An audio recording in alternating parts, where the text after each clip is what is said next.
ಜೀವನವೆನ್ನುವುದು ಸಂಭ್ರಮ ಮತ್ತು ಸಂತಸದ ಹೊನಲಾಗಿರಬೇಕು.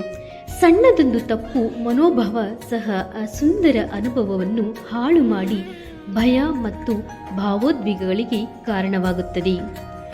ಸ್ವಂತದ ಲಾಭಕ್ಕಾಗಿ ಯುವ ಮನಸ್ಸುಗಳನ್ನು ವಕ್ರವಾಗಿಸುವ, ಅವರಲ್ಲಿ ಬೇರೆ ಧರ್ಮ, ಸಂಸ್ಕೃತಿ, ಜನಾಂಗಗಳೆಡೆಗೆ ಅಸಹನೆ ಬೆಳೆಸಿಕೊಳ್ಳುವಂತೆ ಪ್ರೇರೇಪಿಸುವ ಕೆಲಸವನ್ನು ಕೆಲ ಭ್ರಷ್ಟ ಮನಸ್ಸಿನವರು ವ್ಯವಸ್ಥಿತವಾಗಿ ಮಾಡುತ್ತಾರೆ.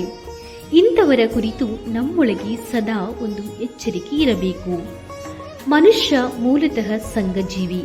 ಹಾಗಾಗಿಯೇ ಇಲ್ಲಿ ಶಕ್ತಿ, ಅಧಿಕಾರ ಎನ್ನುವುದು ನಮ್ಮ ಸಾಮಾಜಿಕ ಸಂಪರ್ಕ ಮತ್ತು ಸಂವಹನದ ಮೇಲೆ ನಿಂತಿರುತ್ತದೆ. ನಾವು ಬೇರೆಯವರೊಡನೆ ವ್ಯವಹರಿಸಲು ಹಾಗೂ ನಮ್ಮೊಡನೆ ಬೇರೆಯವರು ವ್ಯವಹರಿಸಲು ಎಷ್ಟು ಮುಕ್ತರಾಗಿದ್ದೀವಿ ಎನ್ನುವುದನ್ನು ಇದು ಅವಲಂಬಿಸಿರುತ್ತದೆ.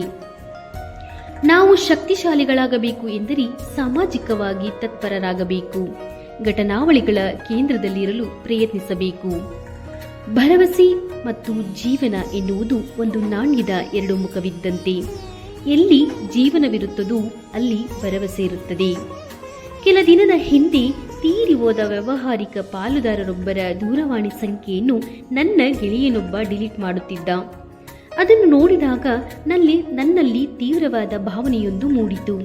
ಮಾನವ ಏನೆಲ್ಲ ಮಾಡಿ ಹೇಗೆಲ್ಲ ನಡೆದುಕೊಂಡರೂ ಅಂತಿಮವಾಗಿ ಗೋರಿಯೊಳಗೆ ಸೇರಿ ಹೋಗುತ್ತಾನಲ್ಲ ಎನಿಸಿತು.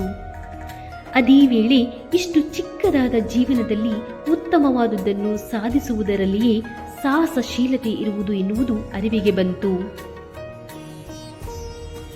ಮನುಷ್ಯರು ಹೊರನೋಟಕ್ಕೆ ಕಠಿಣವಾಗಿ ಕಾಣಿಸಬಹುದು. ಮರುಕ್ಷಣವೇ ಅವರ ಹೃದಯ ಹೂವಿನ ದಳದಂತೆ ನವಿರಾಗಿ ಕಂಪಿಸಲೂಬಹುದು.